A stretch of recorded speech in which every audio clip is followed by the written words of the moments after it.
What's going on, world? It's your boy at Big Game James _36. And this is at Big Games BS, brought to you by Den Media Group, presented by TheHumidor.com and ABC Fine Wine and Spirits. Go to ABC Fine Wine and Spirits for all of your celebration needs. Always be celebrating.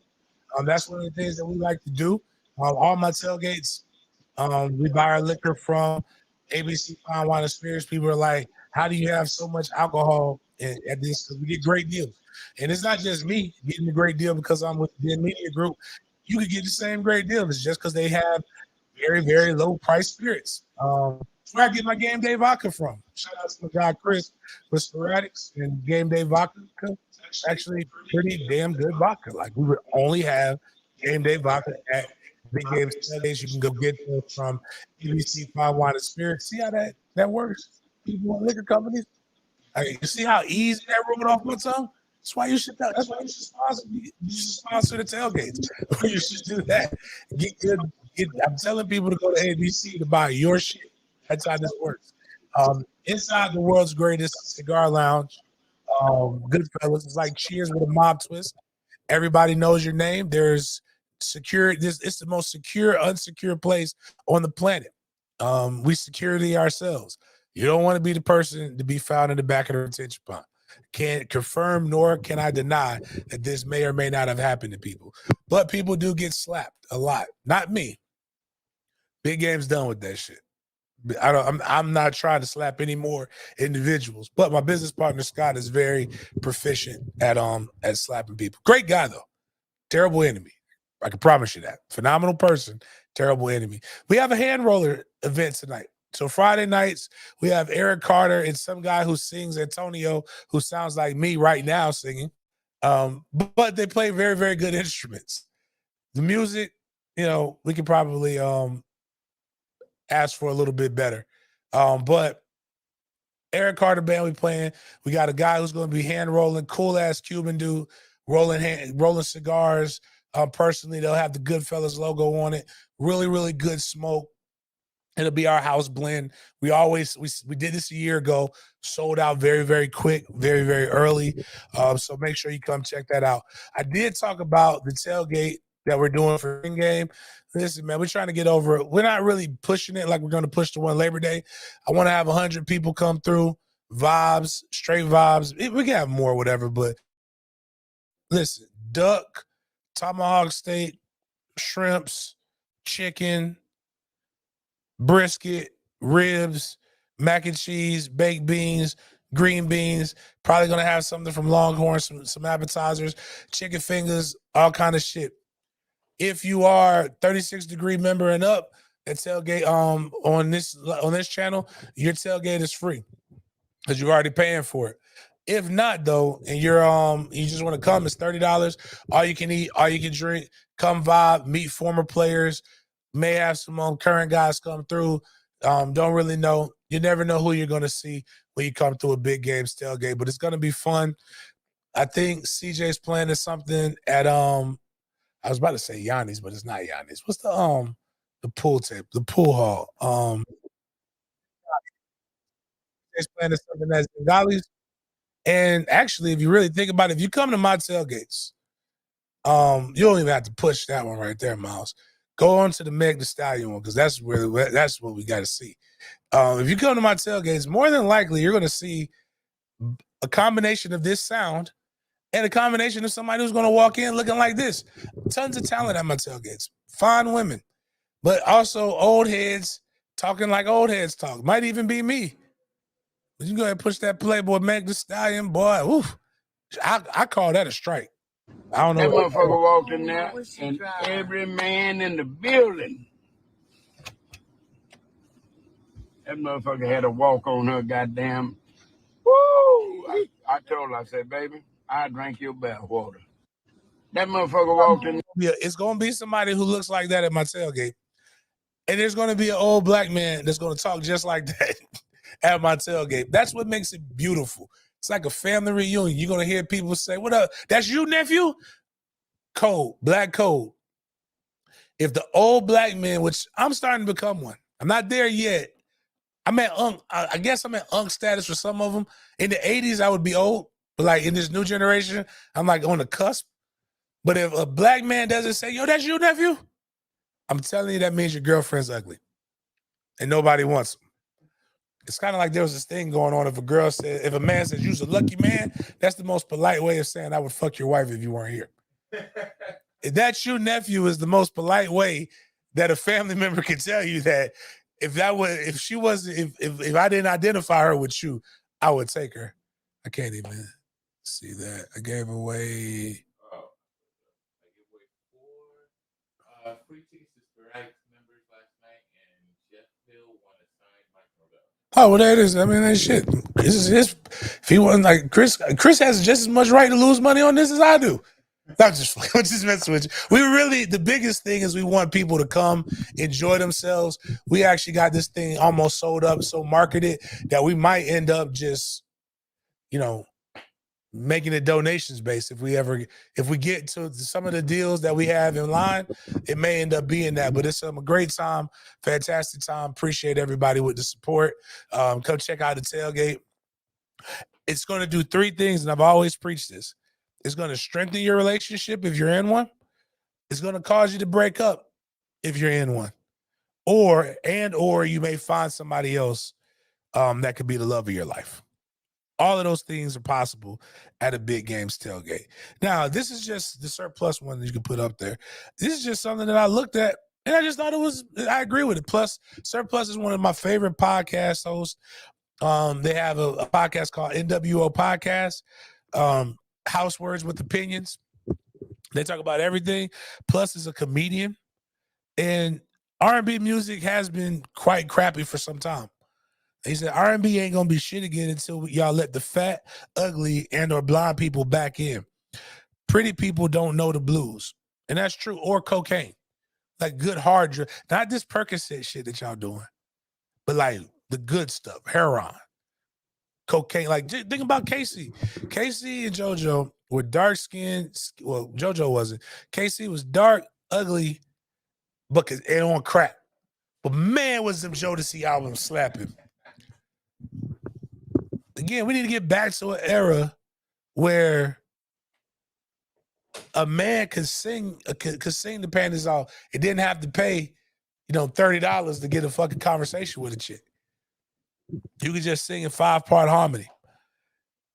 But I thought that was a really, really good point. Also coming into this, it was just funny because I just talked about my guy Chris, and Chris always says he learns more about white people through my show than his own life experience as a white person, which I like Chris because I hang out with him, and I like him because he doesn't do this. Same thing with Denny Thompson, who will be on later today.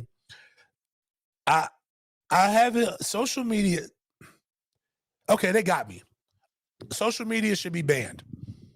I'm with banning TikTok. I'm with restrictions on Twitter. But don't just keep it at kids. Keep it at stupid people. I have learned more nasty shit about people through social media than I ever cared to learn.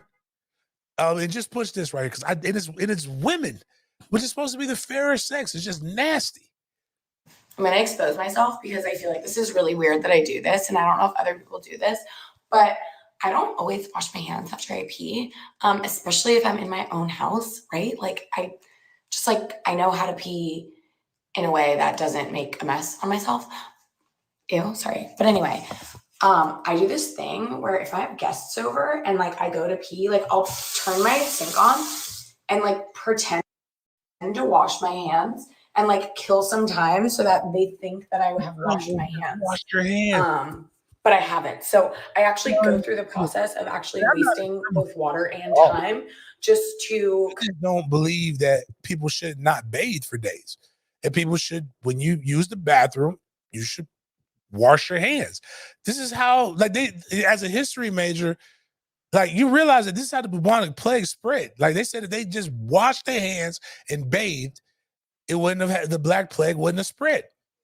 That's why the Muslim countries they thought they were witches because they just bathed and it didn't spread into those areas. They literally had to be conquered. And the first thing that the Muslims did was force the motherfuckers to wash. Like, imagine getting conquered, right? And most of the time, because we're going to get into sports here in a second. War is brutal. Don't know if you really watched it. I know the way history is taught is kind of bullshit. But when typically in war, you have rape and pillage. And imagine being so stank that these horny ass soldiers had to say, hey, God damn it, I'm gonna kill your ass before I rape you if you don't get in there and take a bath. That's basically what the Muslims said to them, but whatever. I digress. But it's not just stuff like this. I had a great conversation with my 9-year-old going on 90. He says, Dad, I think I want to be baptized. And I say, okay, son, where are you hearing this from? Who is putting these thoughts in your head about going to church and getting baptized? You know what he said? Saw it on TikTok. So now I'm with you. We got to ban this shit. People are influencing my kid, and I don't like it. You can't just put those thoughts in my son without my permission. How dare you impose your thoughts onto the child that I'm rearing? Sounds stupid as fuck, don't it? And some of y'all are just like, James, no, let him be. I get it. But that's what other people are saying. It's literally using the argument that others are having. But so I'm with ban TikTok. Because now it's not just because my son's whatever. If he wants to get baptized, I don't care. The problem is my son is logical. He's going to ask a lot of questions. I told his goddad. I said, I already tried to answer the roach question on the boat. Why did Noah get 2 roaches, Daddy? That doesn't make sense. He could have left them all. It's a very logical question. We try to kill them all the time, but apparently 2 roaches hit Noah's boat. And that's how they got over here. If Noah would have just left them in the water, they would have died out. Hey, that's all I'm saying. He's also going to ask you a lot of other pointed questions, like why do you get to use the Old Testament when you want to, but then when I ask you a bunch of questions, you say Jesus washed all of our sins away. But my son is going to go down that journey. I don't know how long it will take. He was in the G.I. Joes and Power Rangers for a week. Typically, these things will go away, but if I'm going to let y'all handle it. But my thing is these algorithms show you what you like. You know why my YouTube shows me a lot of weird history shit? Because I watch a lot of weird history shit. I don't get the little boys popping up on my thing like some of these other people do. Maybe somebody in your life has watched some little boys. That might be why it's popping up on your algorithm. My kids are learning like a motherfucker through these algorithms, especially Killer. Killer can name every dinosaur, every bone on the body. He knows his letters. He knows his history people. And that boy is 4. He's smarter than most of us. Let's see Jay calling me for. You tell my dog I'm on the show. But anyways, though, getting into the crux of everything, Big 3. And list Twitter, which I'm going to eventually get involved in. Because ain't nobody doing it better than Big Game Boomer. Big Game Boomer, what does that have? 3,534 hearts, 549 retweets, 445 comments. That is a lot. A lot, my G. And that's just on a random thing. And he put up a list of who the Heisman Trophy people, the biggest Heisman Trophy candidates. And this isn't just him. It's a lot of people on ESPN. A lot of people have been asking me about Jordan Travis. We had a great conversation with Luke Cromahawk on Sporadics. Make sure you go check it out. And what they do is, actually, what's dope about this is I know a few of these kids. Jordan Travis is number 1 on the Heisman watch list. Michael Penix Jr. from out of Tampa Bay Tech High School at Washington, he's number 2 on it. Reigning Heisman Trophy winner Caleb Williams is 3. Marvin Harrison Jr. from Ohio State is 4. Bo Nix at Oregon is 5. So let's just talk about people who cry and complain about the transfer portal. These are quitters. They should just grind through and they should make it happen. Transfer. 4 of the top 5 are the transfer portal guys. Going down. You got Blake from Michigan. I doubt he'll do it. Jaden Daniels, transfer. Sam Hartman, transfer. It's a lot of transfers in this thing. But it's got people talking. A lot of conversations. I do believe if Jordan Travis does what he's supposed to do, he will win the Heisman. And that's all I got to really say about that. What is this?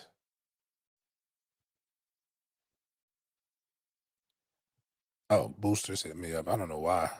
I'm unsubscribed. Anyways, that's the transfer portal isn't about quitting. It's not about these things. There are guys who are disgruntled. That shit happens in life.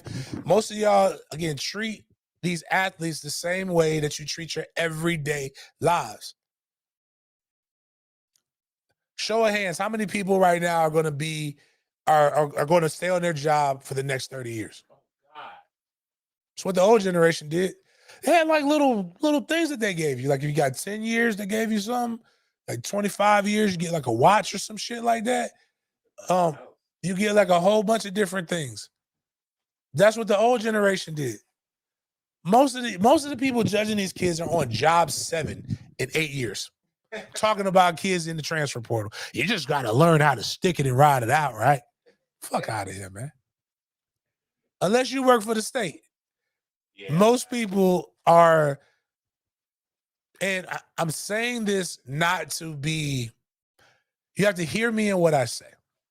No matter what you believe, the statistics state that it's easier to win the lottery than to have a Division I athlete. 2% of the population play collegiate athletics. Less than that play D1, Power 5. That means you are essentially one of the most elite players in the country. So if you're doing that, that means you're coveted. That means people want you. And one of the sayings is you're only as faithful as your options. And so a lot of you guys are only as faithful to your jobs because that might be the only option you have. Or you love it. That's another, again, so all of those things come to play out in the transfer portal. But I will say this. One of the things, you can post that tweet up that I put up, Miles. One of the things that I am learning about transfer portal with some cases, not all, just some. And it's also in relationships. And I tweeted, these pups are like these girls talking about their value. You hear women say, I'm valued. I know you got to be a hot dollar. You got to be this, or, $500 first dates, blah, blah, blah. I talk about dating relationships, transfer portal, recruiting, everything similar because they all have similarities. You do not dictate your value. You know who dictates your value? The market. Now, you don't have to accept what the market gives you, but at the end of the day, people will pay you or give you the attention based upon how they determine you. There's no way around that. The market dictates your worth. You don't have to accept that, but it don't change. You are what people are willing to buy. There's some deals that I have coming up that I ain't even gonna hold you. Chris is involved in it. Chris has heard me say this. I don't know if I'm worth all that, bro. Like you ever see somebody throw you so much money? Like, oh, shit, that's a lot of money. Like, what the fuck I got to do for that money? Like, I don't know if I'm worth that much. That's intimidating to get paid that much. I'm gonna figure it out. But like, what exactly? That's like I tell them, I got to know what the fuck you want in order for me to like take that deal, so I can know if I can live up to it. Because I want to get that deal again. But then there are times where you're like, all right, man, I'm not worth that. And I don't have to take it, but that's what their market value for it was. And a lot of times, if you have a lot of suitors, you can turn down more deals. And I don't think a lot of people realize that, especially when it comes to the transfer portal, because I've heard some numbers that kids say that they got offered. And I'm like, bitch, you a goddamn fool to not go take that. Go take that shit. Because we called it in my day pulling cards, calling bluffs. Somebody offered me $500,000 in college. You know where I'm going? Wherever the $500,000 is. And I'm going to tell people like, yo, I love it here. I got $500,000 here. I had to go take it. It's free agency. So on that note, Derek McClendon just left Florida State since the last time we had the show. We talked about this last week. If you were a member in fifth quarter, or if you were a member of Did Media Group, that announcement was already made. Now, good for him. Hope he finds what he's looking for. Hope he gets some opportunity to shine. Would love to cover him at the combine next year or the year after that. Luckily, he graduated from Florida State. Thank you for his service. I'm gonna leave it at that. I hope that he finds what he's looking for, and I hope he grinds. Also, in all of this, the last couple of days, there have been decommits. I remember there's one guy is going to decommit, and I've been talking behind the scenes with his representative and people who used to represent him for over a week. And then when I was in Tampa talking business, I got all kind of calls, and I'm like, "Yo, the kid got to do what's best for him." But then I asked the guy, "Y'all wasn't gonna if y'all get who y'all want, y'all was gonna move him out anyway, right?" He's like, "Yeah, It's like, all right, so stop bitching about the kid. If he does decommit, he decommits." And I really think that's what's happened with this young man from out of Gaston County. I'm a D tackle. He saw the prospects that we have a really, really good chance on, plus the guys that are coming back. I would decommit too. Go where you're liked and loved. You can always like Florida State. When they come back with the video game, play with Florida State on the video game. If not, just ride it out. It is what it is. Now, the University of Miami is already kind of doing some in parallel. They're hurting in the running back room. But let's listen to what one former running back, like what his thoughts were on the University of Miami and how things were different when they had a competent offensive coordinator compared to what they had last year. And I'd argue what they have now, because I still don't think they have a competent offensive coordinator. And this is Rooster about to talk. Oh, that's cool right there, man. Back in Coach Lashley's offense. And did you kind of pick it back up right away? Right away. Just hearing it again, seeing the calls again, looking over the signs. But I mean, coming back to Coach Lashley's offense was just one of the best decisions I ever made. Everything's getting back together, everything's falling in place. Running the ball good, getting great bond with my old linemen, with the quarterback. Getting our timing on point, so all that's falling in place. Everything's coming out as planned. Back in Coach Lashley's offense. What's going to be funny is to see what SMU record is this year compared to Miami, because basically SMU became Miami West, Miami Midwest, because Rhett Lashley, like almost everybody that transferred out went to Rhett. One of the things that I've heard, and Skip Bayless is probably going to make it. I don't watch that show, but I know eventually Skip Bayless is really going to continue to attack this family like he does all the time. And that's the James. Not me, but like LeBron James. That family is bananas, dog. I can't wait to see what the daughter does, because she's the baby, and they're going to put all their love and energy on her. But no, it's tough having being named after a great player. Like, nobody has faced more scrutiny than Bronny James. And like, all this kid has done is keep his nose clean, stayed out of trouble for the most part, outside of little silly teenage shit that you should expect. But he got accepted into the All-American game. And all everybody talked about was McDonald's All-American game, most prestigious basketball all-star game. And all everybody talked about was, he's just there because of his dad. So the fuck what? You think I worked this hard for my son to not have perks? Not Percocets, but like perks to be like my son? Actually, to be honest with you, my son asked a great question on the way to school today. He was like, "Dad, is it true that sometimes, you get things because your dad's famous?" I'm like, "Abso-fucking-lutely." But you got to be able to hold your own. And one thing I'll say about Bronny James is if you watched his performance over the McDonald's All-American game, Tom, and think that he didn't belong to be there, you, sir, are a hater.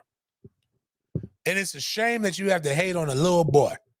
Go look at your life and figure it out. This boy, he hit 5 3-pointers in the All-American game. Of 15 points in an All-Star game is good, people. That's proof you belong. But nothing showed more of his athleticism. It showed that he could score. He purposely distributes the ball because he's a point guard. He's not asked to score at a Sierra Canyon. But this right here showed that this kid has an athleticism that he hasn't even just unleashed. So we're going to show a little bit of his dunks. Now, for those who are on SoundCloud, I got to commentate for you. Let's go ahead and push that button. He's driving now. He's going to jump over his little brother. He ducked his head. Just so high. Little brother's taller than him. And look at the greatest black women on earth. Do we really know what Savannah James needs to sound like? We know she's fine. We know she's a great mom. We know she's powerful. But anyways, this dunk right here, to be able to get that high, and she was geeked as a mom. I ain't gonna like it. Even with the old school 93. But yeah, I think his brother is about 6'5", 6'6". That's a lot of like. So chop the head off. He jumped up. Was it 6 times 12? Is what? Shit, fuck it. He jumped high as shit. I know that. Let's go with that. 72. All right, so 72. So he jumped almost 80 inches in the air. That's tough. Now that was a cool dunk. But let's go with this one right here. The force he hit it with too was pretty damn good. But let's check this dunk out right here. I think this was the first one. Dunk and make sure he moves on to the second round. Under 10 seconds here. That'll do it. Old school, toss yourself to alley-oop, basically like throw it, catch it off the bounce and dunk. Except for he did a double-handed windmill, and then we finished it with one, but it was impressive. It was forceful. It was violent. Caught it off the bounce. Boom. Actually, you know what's more impressive? He did all of this in sweatpants. The sweatpants give you a little bit of a drag, man. You can't really get the athleticism that you want. But he's doing all of this in sweatpants when everybody else is in shorts. And he's doing it in pink shoes. Could have missed me with the pink shoes. But hey, that's what he wanted to do. Is that the last one? Was it the same? Or there was okay. It's a different angle. Oh no.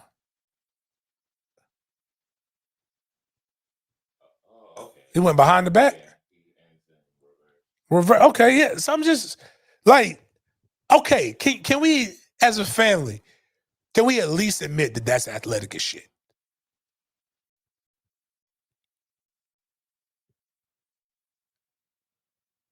Like, it's pretty cool. And we've never seen his dad do a dunk contest. He just treated basketball games like that. Yeah. But it's like tough because you're not the same height as your dad. You may not be as athletic or as gifted as your dad. We don't know what kind of athlete Savannah is. She might have diluted the gene pool. But he's athletic. His genes are strong enough to make his son one of the top prospects in the nation. And if he gets drafted, like you people who believe, oh, he only gets drafted because of his dad. I'm not sacrificing my goddamn job because of somebody else. Y'all said that same shit about LeVar Ball. Like his sons just weren't good. Now they may not be panning out like Hall of Famers, but goddamn, they good. Lamar Jackson. Haven't had a chance to talk about him.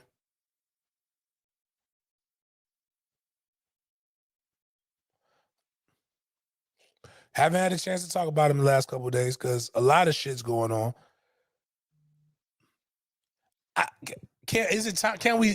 Again, I saw some very, very good guys that I respect. Like Pat Carter, greatest tight end to ever play at Florida State. That's all good. Greatest tight end to ever play at Florida State. Made us keep, and these old heads keep making these statements like, Lamar just needs an agent. If he had an agent, all of this would go away. Like, y'all treat agents like this mystical, magical unicorn shit. You think that an agent is going to convince them to give him a fully guaranteed contract or whatever he's asking for. Because if that's the case, that's proof that the bullshit he's going through is some bullshit. But that's not the case. Because the agent can't stop people from lying on you. What do you mean by that, James? Falcons owner Arthur Blank came out and made a statement that was so incredibly false that it's just tough, man. And what was the statement that he made? He talked about Lamar Jackson's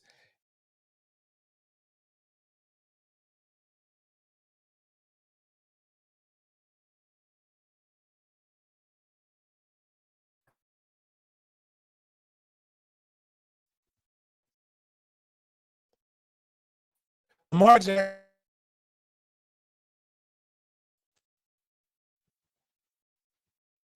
played in more games than Deshaun Watson has.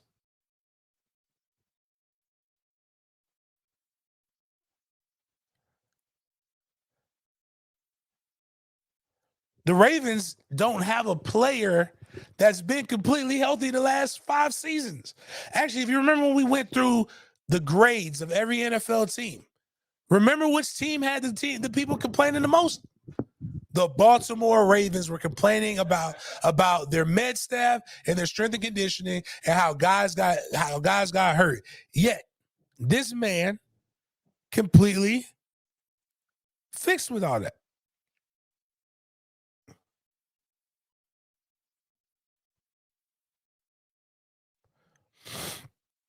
Then, during this same time span, over the past couple of weeks, the NFL issued a statement that stated, being redundant, do not negotiate with this person on behalf of Lamar Jackson. He is not a certified agent. Oh, they ran with it. Well, he just needs to get a real agent. Why does he have a guy with no experience representing him? For Lamar Jackson to come out and say, that motherfucker not representing me. What people hate is, again, that's going to be the name of the show, ban social media. You know why people hate social media so much? There is bullshit. But if the bullshit is because you like bullshit, the quickest way for us to get information out now is through our own. Lamar Jackson can literally post something to retort any statement that's made against him. And people don't like that. It used to be you had to go through ESPN. You had to wait for them to be able to talk about your side of the story if they chose to. But now, somebody says something ain't true, man, that bullshit ain't true. And they have to respect it, or the other side has to present something that makes you look like you ain't telling the truth, which they haven't done yet. When the people say, sources say the Ravens offered him a guaranteed deal, and he said, you believe that bullshit if you want to. The Ravens could have shut it up real quick by presenting the facts, right? But you know what the Ravens never did?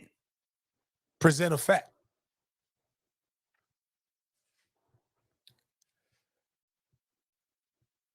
Lamar Jackson is a guy who has never been in trouble, never truly been injured outside of his PCL, which we saw what happened when you play with knee injuries. See Robert Griffin III. Now we're all being tortured with his takes on football. Had they just let the man heal. But then again, Kirk Cousins, who has a damn near fully guaranteed contract, wouldn't get what he's getting now. Maybe Lamar Jackson needs to just go in a cubby, do some mushrooms, like another one-time MVP did. That's won a Super Bowl 12 years ago that everybody still drools over and says it's one of the best quarterbacks in the league, in Aaron Rodgers. Maybe if he acted weird. Maybe if he was a pilgrim. Who knows? But the only person God puts up teams are bringing up Lamar Jackson's injury history, but they keep paying Jimmy G.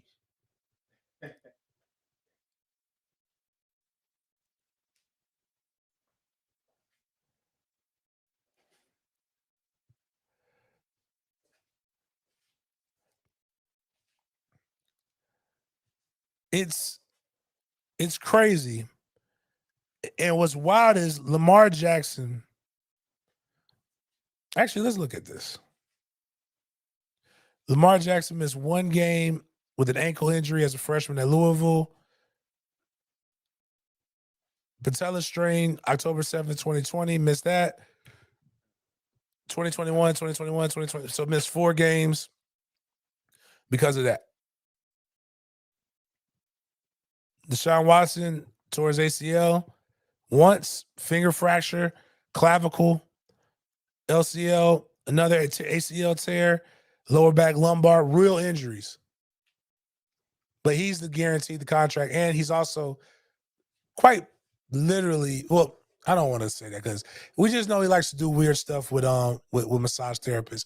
But Lamar Jackson brings a lot of comparisons, and a lot of the teams that are up for that should have probably been trading for him or matching it are up for a quarterback, and a quarterback that's getting comparisons to Lamar Jackson, Cam Newton, all these different things been very raved about will be a kid by the name of AR-15. I like AR-15. I know they're not getting good buzz and press in the media right now, but I love the nickname. He's a gunslinger.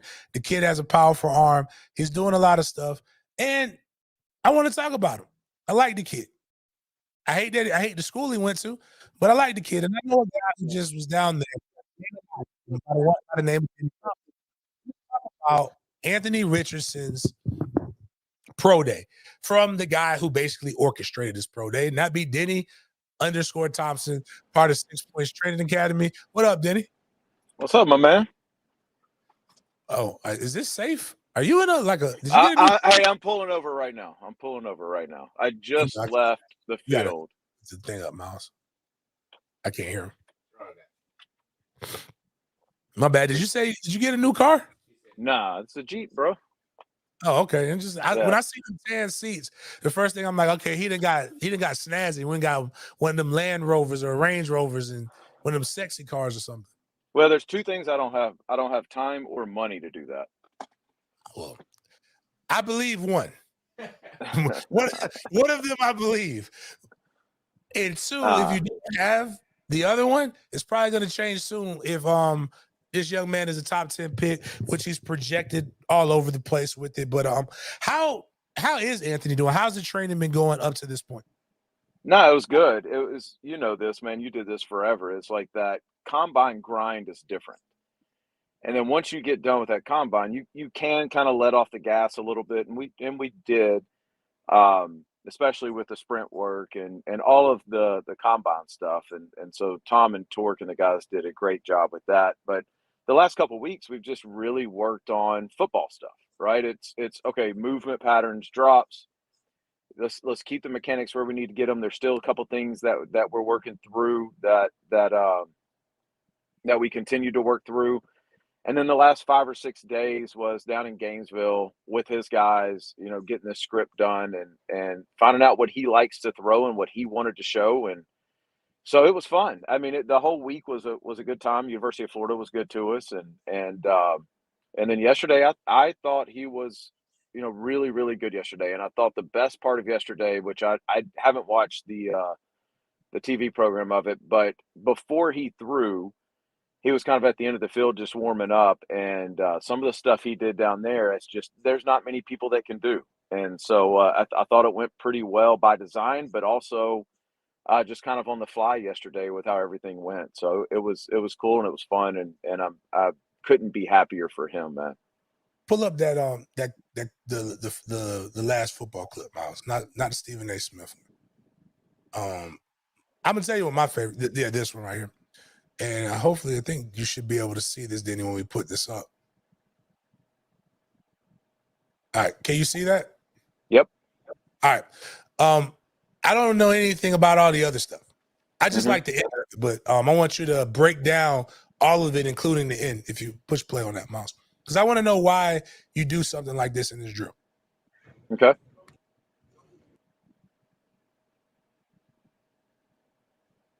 So for those who are listening, he fakes the pitch, throws the ball a million miles, and then this is the most. Can you break this down, Denny? Yeah. Which part? The flip I mean, or the throw? it didn't end very well for him. He didn't stick it. So was this a part of the quarterback training that you guys were doing? You eased back on the combine, the 40s and stuff, so he was able to get a little bit more air under that flip.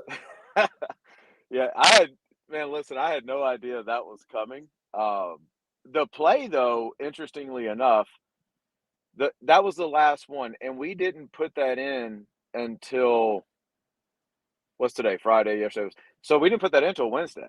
So we had a different kind of last throw, and then Will Hewlett asked him, he's like, "Is there something that you want to do?" And he's like, "Yeah, let's do this." And he did it right in front of us. We're like, "Oh, okay, yeah, we got to do that." Because if you watch that, that's also kind of the opposite of what everybody else is doing. Everybody else is rolling left and throwing back right. It's harder to do what he did. It's harder to plant right in a lot of ways because you don't get the rotation that you get the other way. And we did the other way plenty of times in the script. But no, this was all Ant right here. He's, you know him, man. He's a super creative kid. He's a smart kid. And so this was all him. And then the backflip at the end, once I saw him start jogging and the boys start jogging, I knew it was coming. So once he landed it, it was like, okay, that's probably the last backflip we'll ever see him do. Now, do we know if it's been critiqued by conservative by older white sports analysts of why he does the backflip again? Because if I remember correctly, that was like why some people wouldn't draft him because of that. Undraftable, man. Undraftable. Anybody that doesn't have the awareness to avoid doing a backflip apparently is undraftable. I wasn't aware of this rule, but yeah, man, apparently that means bad things. We don't. And here's the crazy thing, like him doing that flip, there's no more risk in that than the average person who's going to talk about him doing that flip going for a jog. Fair. I did a lot of crazy shit when I was athletic and fit too. Like it's like people ask, why did he do that? Well, he can. Yeah, like, right. Why wouldn't he do it? There's literally no thought or effort that has to be put into that. It's just he just does it. It's not very risky. We got my guy Charles Walker puts reunion tour. We got to get Denny's. Denny's training everybody. If you would have saw Denny in Indianapolis, there's two people that I hung out with in Indianapolis, and I realized how big time they were. Oh, come on. Cromartie and Denny Thompson. Everywhere I went with Cromartie, every NFL person calls him the prototype. And they all know that he has a violent demeanor. Love my dog, though. It's crazy, but I love him. And then Denny Thompson was probably the most popular person in Indianapolis outside of Jerry Jones, but that's only because Jerry Jones pays St. Elmo's fines so that they can stay open until 5 o'clock in the morning. So Denny didn't have to do any of that stuff. That's a huge embellishment, but I'll take it. So I got some Derek Daniels here. People don't like, James, why do you like Anthony so much? He went to Florida, blah, blah, blah. I said, Denny wouldn't know Anthony Richardson if it wasn't for me. And I wouldn't know Anthony Richardson if it wasn't for my boy OJ. Because OJ connected me with Derek Daniels, who's actually a really good guy. He's I forgot the school he's the DC at now. But he was a former head coach at Gainesville Eastside. So he coached Anthony Richardson. He says you can't get no more hurt doing a backflip than dunking a basketball. Which I will admit, I'm more afraid to dunk a ball right now than I would be to attempt a backflip, which I've only done once in my life. It's not the going up part that I'm worried about right now. It's the coming down part. But when you look like him, it's a little bit easier than anywhere else. Hold on real quick, because I got to see Sed yesterday. And Sed still has the original text messages from whenever that was, way back when you linked us up together. Yo, Sid, I need you to send me that. I need that. I need proof. I know you're listening because you wanted to text me about the goddamn backflip. So I need proof. First and foremost, excuse me, Denny, because this is my YouTube. Fuck you, Sid. Why are you texting me and not commenting on the goddamn YouTube? I need the damn, give me the views, bro. This is how we get paid. Don't text me on the side. Text me on YouTube. Whatever. But that would be kind of cool to see because, again, I also remember I tell people, nah. Said's good. I'm just saying, Said, get on the goddamn, help the conversation pull forward. Make me look more big time than what I am. Conversations, you had 3 guys, potentially 2 of them coming up in this next draft that all trained together, all went to Elite 11. He talked about Jeff Sims. We're talking about Jeff Sims, Carson Beck, Anthony Richardson. Do you remember one of the first things you told me about Anthony Richardson? I don't, no. And if you don't, you just said that Carson is probably going to win a Heisman. Carson's that good. Jeff is probably going to be the first one to start, which he did.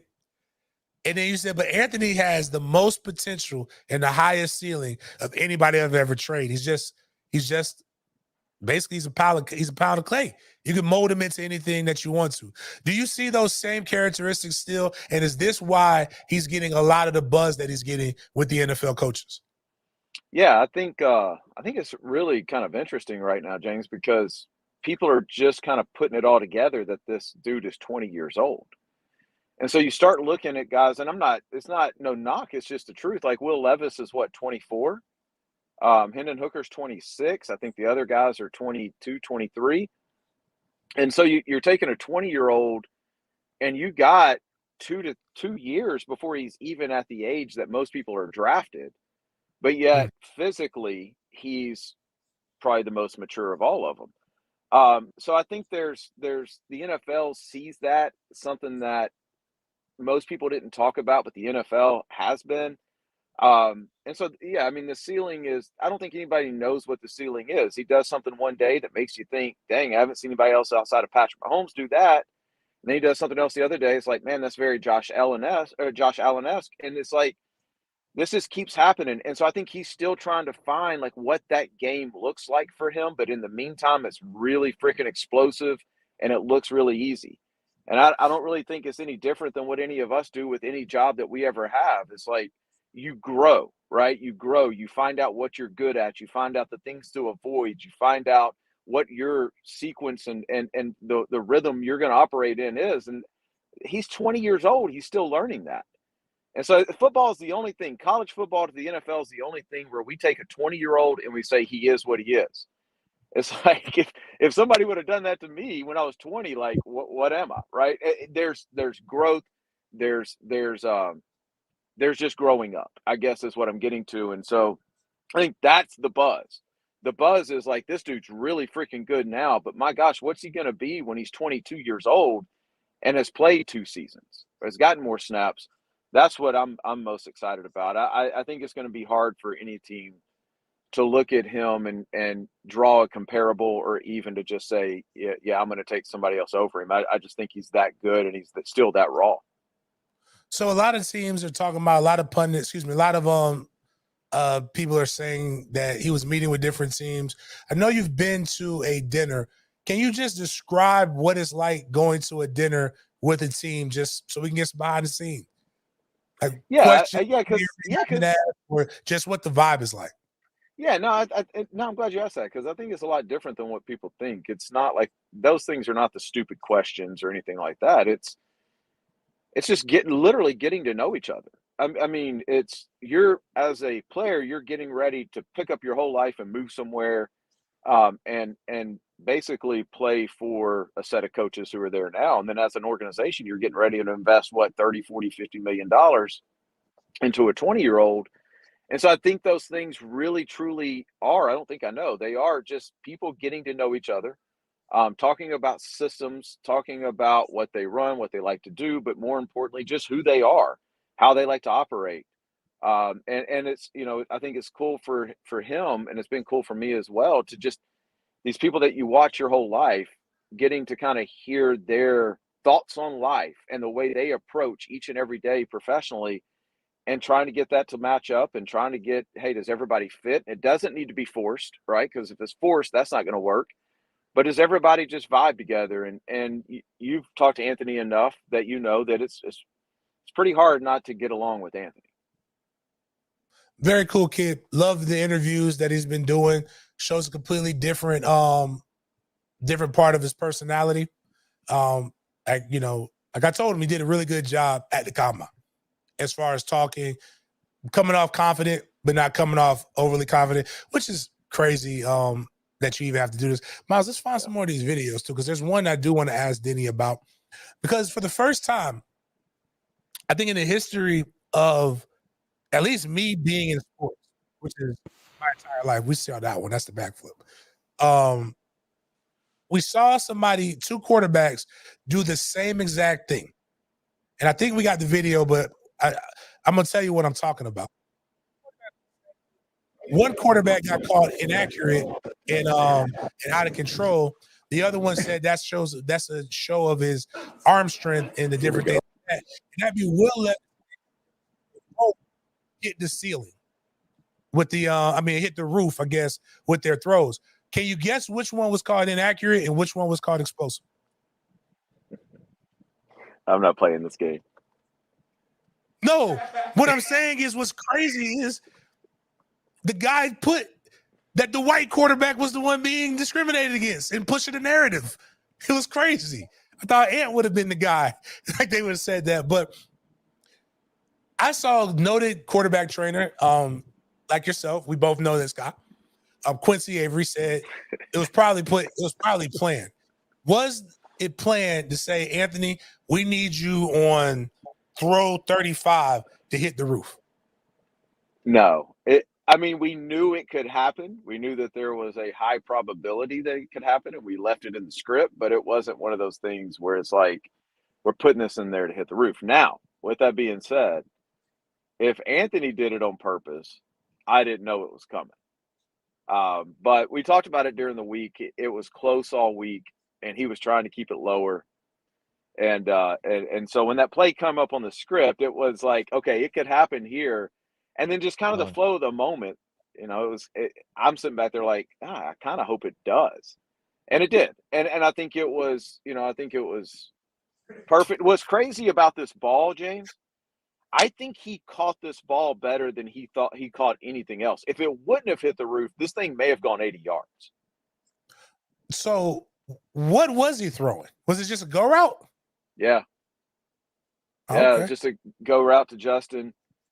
And it was one of those things where all right, so you're saying that would have been an 80-yard throw.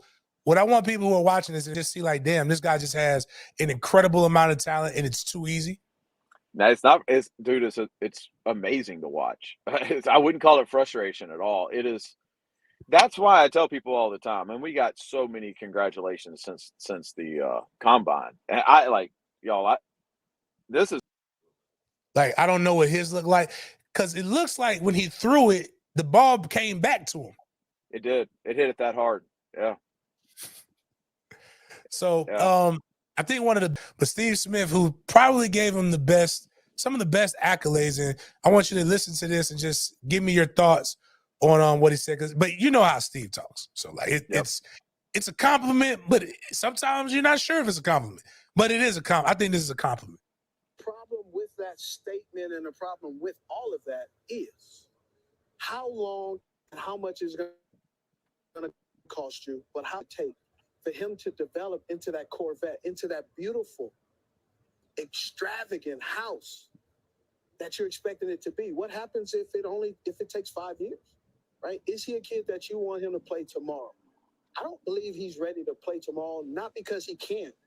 It's because he lacks the experience. And with lack of experience, it becomes a roller coaster. And you don't want to allow a young kid to lose his confidence. He's not 22, 23 years old, and he's been around the block. This is a young kid who has a lot of athleticism, a raw talent. And you got to be careful. You got to use kid gloves and make sure you mold him in the right direction. And also, too, find out what he does well. No kid is perfect coming out to draft. But also, none of these guys are transcending right now, they all have some errors. And so that's what these guys are here for. So one of the things, but she clipped it before that, is he states you don't want to be the guy, you don't want to miss out, be the person that could have bought stock in Tesla or Amazon in the beginning, and now you're looking broke. So that's basically what he was stating. But in a lot of those things, there are some questions. So like, how do you draft a guy like this and get him prepared? And is he a guy that could come in year one and produce for you? Or is it best to try to sit him 1 to 2 and then let him flourish from there? Kind of like Patrick Mahomes did a little bit. Mm-hmm. Well, I mean, like Pat Mahomes played, but I mean, no, I think that's the ideal situation for anybody. I don't think it's an Anthony specific thing. I think if you're going to have success in the NFL as a team, then you've got to recognize when you need a quarterback, and you got to get ahead of that. The problem is most people think they have a quarterback, and then the quarterback ends up having a terrible year, and then all of a sudden they realize, oh crap, we got to get one, and that's why you see quarterbacks drafted in the first 5 picks every year. So I think ideally the situation is that for anybody. Now, with that being said, like, I don't, if you want to talk about the number of snaps he's taken, the number of throws he's taken, the number of starts, I get all of that. But again, that's progression. That's you're moving towards the right thing, and you get better with more snaps and all that kind of stuff. But I think he is as ready as anybody else. I mean, the things that I could list off about him that says, hey, he's plug and play week 1 are different than the things that I'm sure people would list off about the other guys. But he's got a skill set that if you know how to utilize right now, then he could play right now. I don't think there's any doubt about that. I mean, physically, he's ready for the game. He's a really, really smart guy. Could you make the argument that he's going to make some mistakes because he hasn't taken enough snaps? Yes, but I think you can make that argument about everybody. So I just think the value, I think where people have him is about right. I think, he's going to go in those first 4 picks. And then from there, it's just a different grind. It's just, okay, how do we, being him, our team, their team, how do we get him ready, whether it's for this September or next September? And that's a conversation that you will have. We've already had, on our end, but we will continue to have with the teams that possibly draft him. Now, I just forgot what I was about to say too. It was good. It was very insightful. It was going to be like, this was going to break the internet, what I was going to say, but now I forgot. That sucks. That's tough. I don't want him to get drafted by Carolina. I want him to get drafted by Indianapolis because I think I'm becoming you when it comes with Indianapolis. I like how I was treated at Burn. I will go to Indianapolis, just go to Burn Cigar Lounge. And I think I'm getting people addicted to St. Elmo's cocktail sauce. It's the only time I eat cold seafood is just to dip it in the cocktail sauce. Hey, but, just listen, man. Listen, don't go too hard, people. No. It literally, I think it's the best sinus medicine you can get. Like you don't need to buy it. No, don't get addicted to drugs. The antibiotics will eventually wear off. Just get you a good scoop of that St. Elmo's cocktail sauce, and it's gonna get all that up out of you. But I know what I was gonna say. So there was a report. There was a written report here not too long ago. I believe it was last week, where somebody did some deductive reasoning and they did some really hard research, and they figured out that Ant is going to go to Indianapolis, not because he's good, but because he trains with Gardner Minshew. I just found that out. And Gardner Minshew was picked up by the Colts. Do you have any insight, or do you know where he's training at? They said it's somewhere in Jacksonville, but I told him it was wrong. They're not training in Jacksonville, technically. I've seen them train at Davis Park. They may train in Jacksonville a little bit, but I told him it wasn't with 6 points. It was with torque. Listen, he was a funny part of that story. Like, this is hysterical, the story. This kid comes in from South Florida, from Vero Beach, and it's his first time up here training, and he's here all weekend, and they want to get one more session in on Monday. And so I'm like, okay, if we want to do that, you're going to have to meet me out at Davis because that's where we're at on Mondays. And so he comes out there, and I don't guess he knew who was going to be out there. Their family's from Philly. So he takes a picture with G and then takes a picture with Ant, and he posts them. Now, we've done that a million times, but this kid just hit the right algorithm or something, and it blew up. And the kid starts getting requests about interviews and all that. And I've been on like the social media cleanse for the most part, so I didn't see it. But man, it was crazy how much that blew up, insane. And then I'm sitting there, I'm like, man, these two guys have been training with us for what, 4 or 5 years. Yeah, there's nothing to this, but it is crazy what the internet can do. And I mean, this kid went absolutely viral, and it over literally nothing. It's fantastic, actually. And the kid was worried. He's like, are you guys mad at us? I'm like, no, I'm not mad at you, man. Go get your numbers. I can't even read that. What does that say? It says bossy and every player needs to be drafted in the right system. Oh, this good guy said. Yeah, that's it. You said finally helping my algorithm. But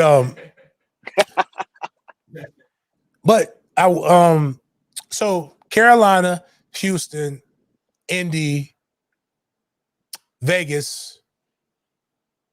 I'm thinking those are the only 4 that really need quarterbacks in the top 10. Am I off on that? Or forget that. What have the teams kind of been saying about Ant that you can relay that doesn't cause any controversy? No, nothing. I mean, that's the crazy thing is, I mean, this process is very similar to, what's said in the media. I mean, the teams see that what they see as well, athletically, physically, and then they get to know him. And I think that's the thing, right? That's the thing that nobody gets to see is what the teams say about his personality, his football IQ, the way he reads defense. Florida, I would give Florida a ton of credit. I mean, he is money on the whiteboard, and a lot of that is due to Florida. So I think that's the part that I think teams look at and go, wow, this kid is the full package. So I don't hear anything different than what anybody else hears. I mean, we all see what we see, and now it's just a matter of when does he go? That's the thing. It's like, okay, like this kid may go number 1. Like that's a possibility. He may go number 2, he may go number 4. And so if you're a team outside of that, I think now you're realizing we got to like him enough to give up a ton to get all the way up, right?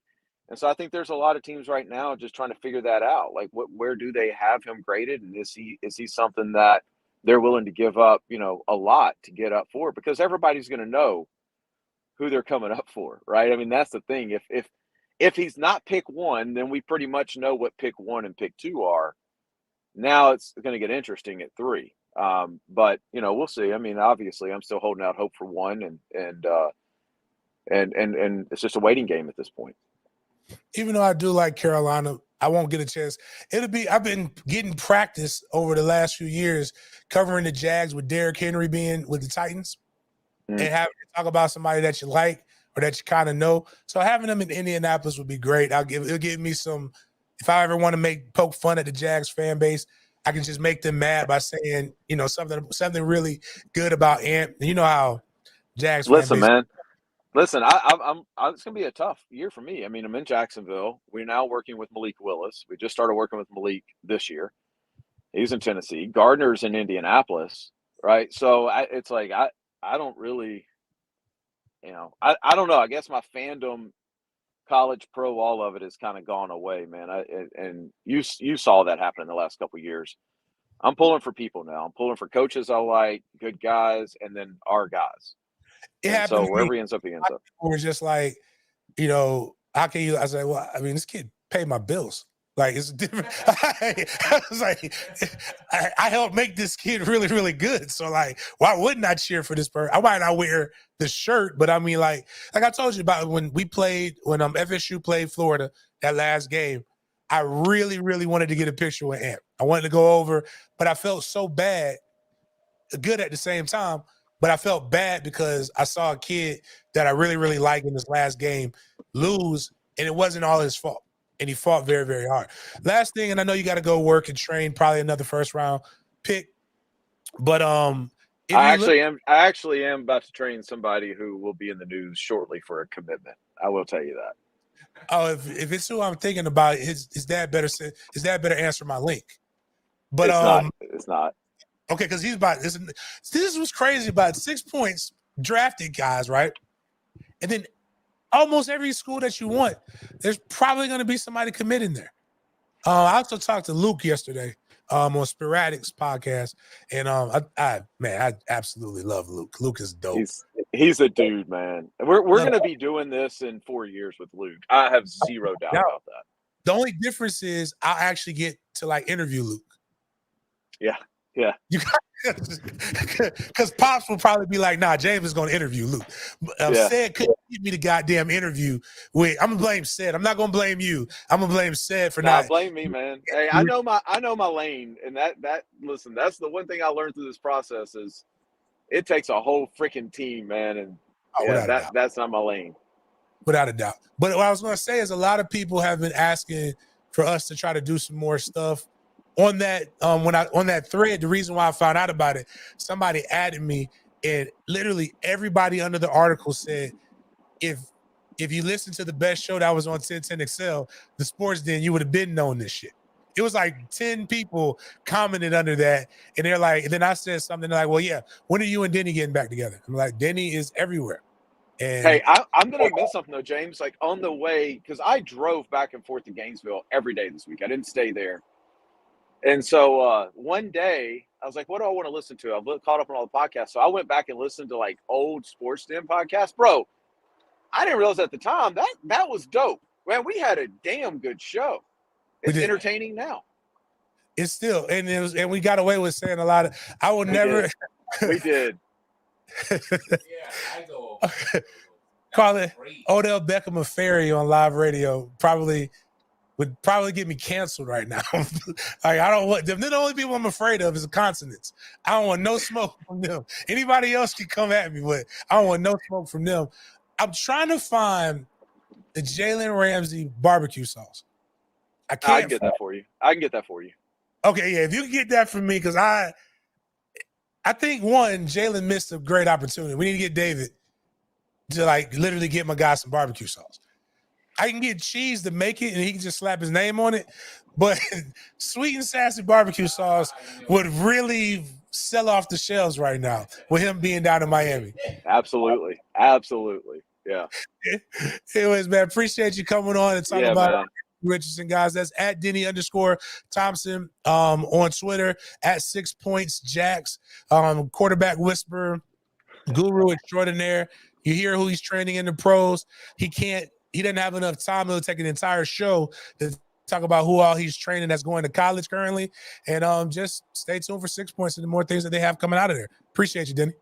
Appreciate you, man. Man, that's dope. I'm so happy for his success and all the other things that he's going on. Ain't much else I can really. Well, damn, what was we going into? We were talking about. So that was. We were almost done. All right. I guess the end. But there's probably no better way to end it. Ended than that. So, Jonathan Majors got a text with the girlfriend. I don't know if the text helped him or hurt him, but only thing I can end the show with is just remember the advice that Tony Dungy gave his players. There's only 5 things that can really get you in trouble: being out past midnight, driving 15 miles per hour or more over the speed limit, alcohol, drugs, and women you know too well or women you don't know well enough. And Jonathan Majors is a good example of it. Do not call the police unless it's real, because somebody's going to jail if it's a domestic dispute. On that note, man, appreciate you guys. Chopping up with I can't say. I do. And they're white, and he bathes. Like, remember when I asked on the show? Like, I asked Diddy, like, during quarantine, say, do you not bathe every day? He's like, man, I bathe twice a day. Because he said he's like, he's a germaphobe. Chris is cool as shit. Denny's cool as shit. Bobby was cool as shit.